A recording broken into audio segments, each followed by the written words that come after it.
Electoral बॉन्डमधून भाजपने केली प्रचंड मोठी दरोडेखोरी. ज्येष्ठ पत्रकार अशोक वानखडे यांची टीका. युवक क्रांती दलाच्या वतीने आयोजित वेध लोकसभा निवडणुकीचा व्याख्यानास मिळाला प्रतिसाद. इलेक्टोरल बॉन्डच्या माध्यमातून सत्ताधारी भारतीय जनता पक्षाने देशामध्ये प्रचंड मोठी दरोडेखोरी केली आहे. अशा दरोडेखोरी करणाऱ्या पक्षांना रोखण्यासाठी देशवासियांनी एकजूट झाले पाहिजे, असे परखड प्रतिपादन ज्येष्ठ पत्रकार अशोक वानखडे यांनी केले.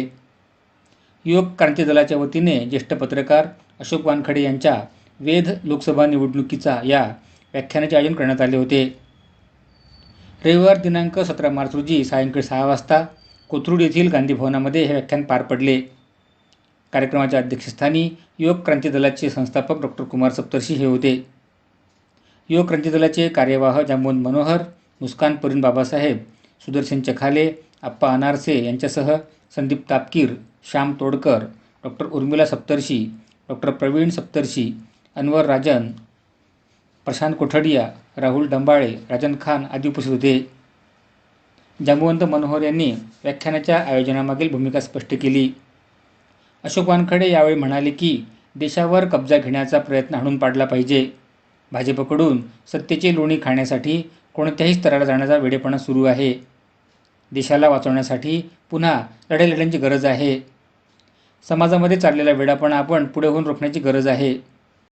अशोक वानखडे पुढे म्हणाले की मोदी सरकारने गेल्या 10 वर्षांमध्ये देशाला कर्जाच्या खाईमध्ये लोटले आहे. पुलवामाच्या मुद्द्यावर राज्यपाल सत्यपाल मलिक यांचा प्रतिवाद मोदी सरकार का करू शकत नाही. शेतकऱ्यांचे प्रश्न सोडवण्यामध्ये भाजपला पूर्णपणे अपयश आले आहे. युवकांना या सरकारने वाऱ्यावर सोडले आहे. इलेक्टोरल बॉन्डमुळे केंद्र सरकारचा भ्रष्टाचार उघडा पडला आहे. अनेक कंपन्यांना ब्लॅकमेल करून त्यांच्याकडून पैशाची अवैध वसुली करण्यात येत आहे. अनेक कंपन्यांनी बॉन्ड घेतल्यानंतर त्यांना कंत्राटे दिली गेली आहेत. ही सरकारने उघडपणे घेतलेली लाच आहे. डॉ. कुमार सप्तर्षी यावेळी म्हणाले की लोकसभेला मतदान करताना 2 वेळा चूक झाली आहे. मोदी सरकार ही वेड्या माणसांनी शहाण्या माणसाला केलेली शिक्षा आहे. यावेळी विवेकबुद्धी वापरली पाहिजे. आगामी 2 महिने जनजागरण करणे गरजेचे आहे. समाजातील सकारात्मक जो अपने राजनीतिक हवस के लिए सैनिकों की शहादत भी देते हो, ऐसे को राजनीतिक के नहीं, इनको नराधम कहा जाता है. एक राक्षसी प्रवृत्ति के लोग और इनके साथ लड़ने के लिए एकजुट होना जरूरी है. रावण, मैं हमेशा कहता हूं, रावण ने सीता का हरण साधु के भेष में किया. फिर एक बार रावण आ गया है गटा भरा, फिर रावण आ गया है दाढ़ी बढ़ा के, फिर रावण राम का नाम लेते हुए आया है. फिर से एक बार सीता का हरण मत होने दीजिए, क्योंकि यहाँ सीता लोकतंत्र है. लोकतंत्र के मूल्यों को यदि इनको जपना है, ये कहते हैं कि हमें लोकतंत्र में हमारा विश्वास है. यदि लोकतंत्र में आपका विश्वास है तो फिर दिल्ली सरकार के लिए जो अधिकार देते सर्वोच्च न्यायालय ने, संविधान की दुहाई देते हुए दिए थे, तो फिर ऐसे में आपको क्या जरूरत पड़ी कि एक कानून लाके एक इलेक्टेड जो चुनी हुई सरकार है उसको फिर आपने शक्तिहीन किया. ये कौन सा लोकतंत्र है मोदी जी? इसका जवाब किसके पास नहीं. भाजपा के किसी कार्यकर्ता को पूछो कि ऐसा क्यों किया मोदी जी ने, बताएं. क्या मात्र आम आदमी पार्टी विरोधी पार्टी है इसलिए की? और यदि भाजपा की सरकार थी तो फिर तो आपकी ही चल रही थी, क्योंकि भाजपा में तो सरकार होती नहीं, रबर स्टैम्प होते हैं,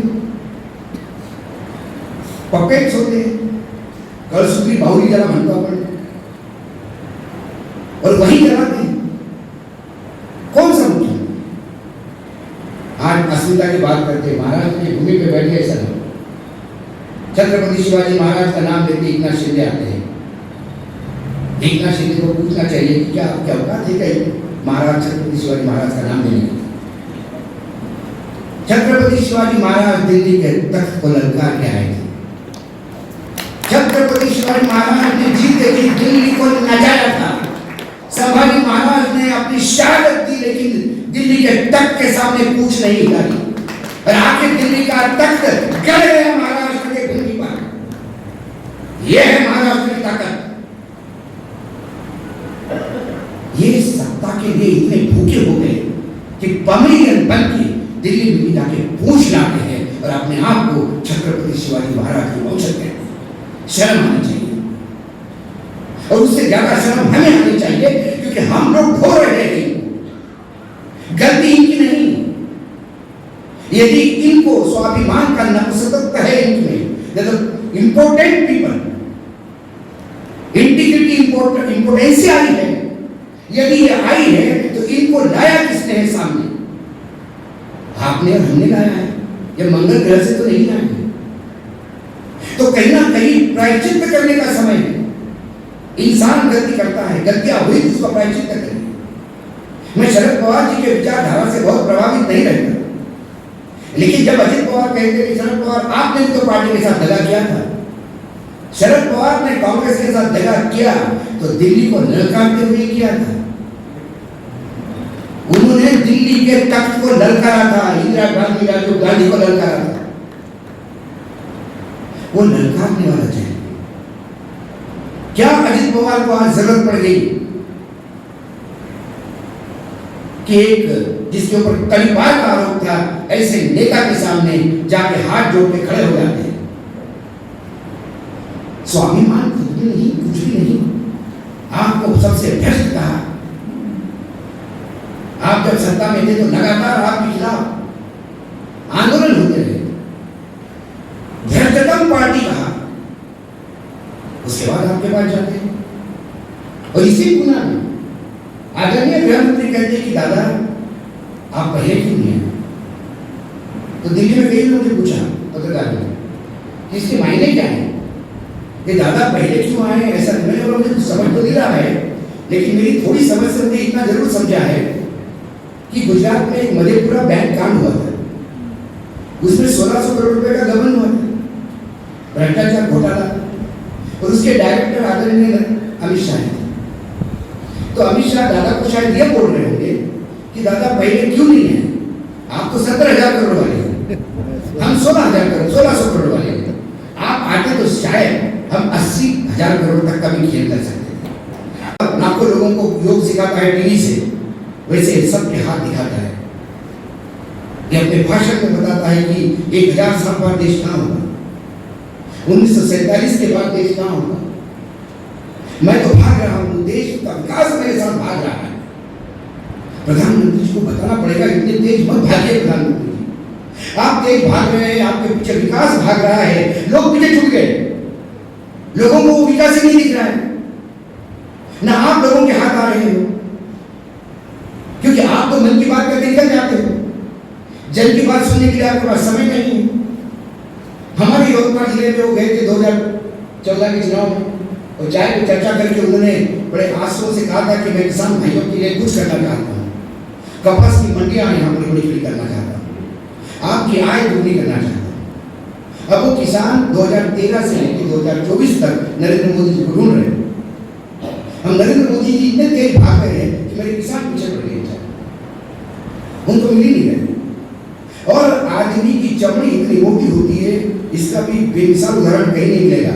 उसके बाद 2024 में फिर नागपुर में जाकर, यवतमाल में जाकर उन्होंने कहा कि मैं किसान भाइयों के लिए जीवित हूँ, इसी किसान भाइयों के लिए मैं काम करता हूँ, और लोग मुझे बदनाम करते हैं। तो हमारा किसान तो देख रहा है कि भाई कौन सा काम तुमने किया हमारे लिए। मुझे याद है कि जब मैं एक बार एक कॉन्क्लेव में मैंने अमित शाह को एक सवाल पूछा था, तो अमित शाह बहुत गुस्सा होकर प्रोग्राम छोड़ के चले गए। तब महाराष्ट्र में तुअर बहुत ज्यादा हो गई थी, अदर मार्केट में पड़ी थी, लेने के लिए सरकार के पास पैसा नहीं था। 7 लाख टन का प्रोडक्शन हुआ था, खास करके इधर में हमारे जिले में। तो अब क्या होता है, गांव में जो भी लोग हैं हमारे, उनको लगता है कि दिल्ली में है, इसको लोग टीवी पे देखते हैं, तो उनका गैर समझ ये है कि रोज प्रधानमंत्री को लेकर चाय पीने आता और मैं अमित शाह के नाश्ता करने जाता हूँ। तो गाँव से हमारे काका क्या करूँगा तू, ये वस्तुस्थिति है देश। एक आदमी मरता है, अखबार वालों के लिए खबर होती है, किसानों की मरने की खबर कहीं अंदर कोने में चलती है, लेकिन कभी आपने उस परिवार का सोचा? यदि वो परिवार, उसके पेट की अगर नक्सली हो जाए तो उनको नक्सली करवाने वाला कौन? ये व्यवस्था ही तो है। फिर हम क्यों कहेंगे कि युवा प्रोटेक्ट है? युवाओं को भटकाने के लिए मजबूर करने वाली सरकार कौन? लगातार मतलब ये समझ में नहीं आता कि आप भ्रष्टाचार की लड़ाई लड़ते हैं, भ्रष्टाचारियों को गले लगाते हैं। एक नया ट्रेंड शुरू हो गया, भ्रष्टाचार की लड़ाई लड़ो, खूब बोलो। जितने भ्रष्टाचारी है जैसे ही अपने पास आते हैं कमल ब्रांड साबुन से उसको मिलाओ, साफ सुथरा करो और अपने गोद में बिठा लो। अजित पवार ये अभी लेटेस्ट है, इसके पहले हेमंत विश्व शर्मा से आप शुरू करें तो इतनी बड़ी लिस्ट है कि रात निकल जाएगी नाम गिनाते रहोगे। तो ये भ्रष्टाचार की लड़ाई क्यों है? आपके भ्रष्टाचारी चल जाते हैं तो फिर भ्रष्टाचार कहाँ रुकेगा? और जब ये बोल रहे थे कि मैं भ्रष्टाचार, और इनके चेहरे पे हमको भी लगता था चलो मोदी की नीतियाँ गलत हो सकती है, मोदी जी एक धर्म की विशेष के लिए बहुत काम करते हैं, एक धर्म से नफरत करते, कुछ भी आप आरोप करो, लेकिन एक लगता था कम से कम एट कोर आदमी ईमानदार है, भ्रष्टाचार का आरोप नहीं। लेकिन इलेक्ट्रॉल बॉन्ड में इनके शरीर के ऊपर से एक एक वस्त्र उतार के नग्न मार्केट में खड़ा कर दिया है। और ये जब 2017 में इलेक्ट्रॉल बॉन्ड आए थे तब इलेक्शन कमीशन ने लिखा था, इलेक्शन कमीशन ने पत्र लिखा कि आप किसी भी हालत में ये इलेक्ट्रॉल बॉन्ड लागू नहीं कर सकते। उसमें सिर्फ इलेक्ट्रॉल बॉन्ड की तरफ आपका ध्यान जाता है। मैं आपको ध्यान दो अलग बातों पे लिखता हूँ, तब पता पड़ेगा कि इलेक्ट्रॉल बॉन्ड क्यों घातक है। इलेक्ट्रॉल बॉन्ड में इन्होंने दो मेजर अमेंडमेंट किए। एक अमेंडमेंट जो किया section 29C of people's representative of people's act, वो 29C ये कहता है कि कोई भी राजकीय दल सरकारी कंपनी या विदेशी कंपनी से पैसा नहीं ले सकती, क्योंकि ये देश की सुरक्षा का मामला है। ये क्लॉज में अमेंडमेंट किया, 29C हटाया। उसके बाद मेजर दूसरा क्लॉज जो है वो था कंपनीज एक्ट 182, सेक्शन 182। सेक्शन 182 कहता है जो कंपनी, कौन सी कंपनी चंदा दे सकती है राजनीतिक दल को? वो कंपनी जो लगातार 3 साल तक प्रॉफिट में हो और अपने 3 साल के प्रॉफिट के एवरेज, नेट प्रॉफिट के एवरेज के 7.5% से ज्यादा वो चंदा नहीं दे सकती। एक क्लॉज भी उन्होंने निकाला, इसीलिए आपको अभी रिपोर्ट्स आ रहे हैं, कंपनी का पेड कैपिटल 10 करोड़, कंपनी का टर्नओवर 15 करोड़, कंपनी का प्रॉफिट 1 लाख, कंपनी ने बॉन्ड खरीदे 100 करोड़, क्योंकि ये क्लॉज उसमें नहीं है। कई शेयर कंपनियां हैं, वो शेयर कंपनियां कहाँ से हैं, क्यों हैं, अब धीरे धीरे, क्योंकि शेयर कंपनियों के माँ बाप ढूंढने में बहुत टाइम लगता है। अभी कुछ कंपनियों की लिस्ट थी जिसमें कंपनी पे नाम लगा था कि अंबानी जी की कंपनियां हैं, तो अंबानी जी के यहाँ से तुरंत एक सर्कुलर आ रहा। ये गलत बात है, ये कंपनी हमारी सब्सिडरी नहीं है। लेकिन जब बोर्ड ऑफ डायरेक्टर्स में देखते हैं तो जिस कंपनी ने चंदा दिया उस कंपनी के डायरेक्टर और रिलायंस की दूसरी कंपनी के डायरेक्टर एक ही है, और कुछ कंपनियों का एड्रेस रिलायंस के ही एड्रेस में, लेकिन हमारी सब्सिडरी नहीं है। जब सरकार ही झूठ बोलने वाला हो तो नीचे तो जारी लाइन लगती है, मैं उनसे ज्यादा झूठ बोला कौन बोलेगा। और जैसे इनकम टैक्स ने रेड की, ईडी ने रेड की, तुरंत उन्होंने बॉन्ड खरीदे, और जैसे ही बॉन्ड खरीदे उस केस के बारे में कोई किसी को पता नहीं, उन कंपनियों का क्या हुआ, उस कंपनियों के पीछे जो कागज थे, उनकी फाइलें थी, वो कहाँ गई, किसी को किसी के बारे में कुछ पता नहीं। ये ऐसे कई घोटाले इन लोगों ने किए हैं। आज जब मैं आपके यहाँ आ रहा था तब मुझे पता पड़ा कि जो यूनिक आइडेंटिफिकेशन नंबर है वो भी इलेक्शन कमीशन ने लोड कर दिया है। मेरा ऑफिस जो हमारा न्यूज लॉन्चर पोर्टल है, वहाँ से मेरे एडिटर ने बोल दिया कि फाइल बहुत हेवी है, और हमारे ऑफिस में करीब 20 लोग बैठे थे उसका एनालिसिस करने के लिए कि एक बॉन्ड का मिलान होगा, किसने किसको दिया। जो लॉटरी कंपनी का मालिक है, जिसके ऊपर ईडी का केस है, जिसके ऊपर जीएसटी का केस है सुप्रीम कोर्ट का, वो निर्मला सीतारमण जी के साथ फोटो खींच के ट्वीट करता है, फिर वो रेड होने के 2 दिन बाद तुरंत अपना पकड़ लेता है बॉन्ड्स, और उसके बाद जैसे बॉन्ड पकड़ लेता है उसकी जय जयकार हो जाती है, फिर वो अच्छी कंपनी बन जाती है। एक तो आपकी महाराष्ट्र का उदाहरण संभाजीनगर पाइपलाइन, संभाजीनगर में पाइपलाइन वाटर पाइपलाइन डालने का 1437 करोड़ 95 लाख का कॉन्ट्रैक्ट था JVPR इस कंपनी का। ये कंपनी जम्मू कश्मीर, उड़ीसा और मध्य प्रदेश में ब्लैकलिस्ट है। जम्मू कश्मीर और मध्य प्रदेश में इसके खिलाफ FIR दर्ज है। ये वही कंपनी है जिसने एक टनल बनाया था चार धाम यात्रा का, और वो टनल दब गया था, घुस गया था नीचे, जिसमें 41 लोग 16 दिन तक अटके रहे थे। ये वो महान कंपनी है। इस कंपनी का 2 फरवरी को प्रोजेक्ट पूरा होना था, नहीं तो 1 लाख रुपए रोज की पेनल्टी। डिपार्टमेंट ने पेनल्टी की फाइल दे दी है। एकनाथ शिंदे की मिनिस्ट्री उस फाइल पर बैठी हुई है, लेकिन 2 फरवरी आने के 23 दिन पहले इन्होंने 10 करोड़ के बॉन्ड खरीदे।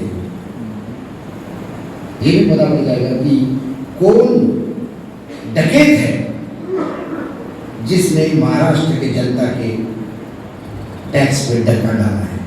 ये जो 1437 करोड़ है, ये अजित पवार, देवेंद्र फडणवीस और एकनाथ शिंदे ने अपना टेम्पो या अपनी बिल्डिंग या अपने एफडी तोड़ के नहीं दी, ये हम लोगों के खून पसीने की कमाई है। तो ये कमाई में जो लगातार लूट रहे हैं, ये लोगों के सामने लाना है, क्योंकि ये बार बार कहते हैं कि मैं पाक साफ हूँ, मेरे पीछे है ही कौन। मेरा सवाल है कि तुम्हारे पीछे कुछ है ही नहीं तो फिर इतनी हवस क्यों? ये सवाल भी मैं मोदी जी को पूछता हूँ। जब आपका परिवार आपके साथ नहीं है, आपकी पत्नी आपके साथ नहीं है, आपके भतीजे कोई आपके साथ नहीं है, आप कहते हो कि 143 करोड़ जनता मेरा परिवार है, तो फिर 143 करोड़ में अपने ही परिवार का जेब कोई काटता है क्या? कौन बाप रात को जाके अपने बेटे के पर्स से पैसे चुराता है? और यदि ऐसा करता होगा तो वो बाप साइकिक प्रॉब्लम है, उसको मानसिक तंत्रिकी उपचार करना बहुत जरूरी है। ये कौन कर रहा है, किसके लिए कर रहा है? क्योंकि आपको चुनाव में पैसा देना है, आपको 50 धोखे एकदम धोखे करने के लिए पैसा चाहिए। और अमित शाह का फिर बेशक बना के कितना है, उन्होंने स्टेटमेंट दिया कि भाई हमको तो 6000 करोड़ रुपए मिले हैं बॉन्ड से, हमारे 300 सांसद हैं, तो 6000 करोड़ मिले तो क्या बुरा हुआ? सवाल 6000 करोड़ या 1000 करोड़ मिलने का नहीं है अमित शाह, सवाल है किसने दिए हैं। यदि आपने फिरौती वसूली है, 3 कंपनियां हैं, देखिए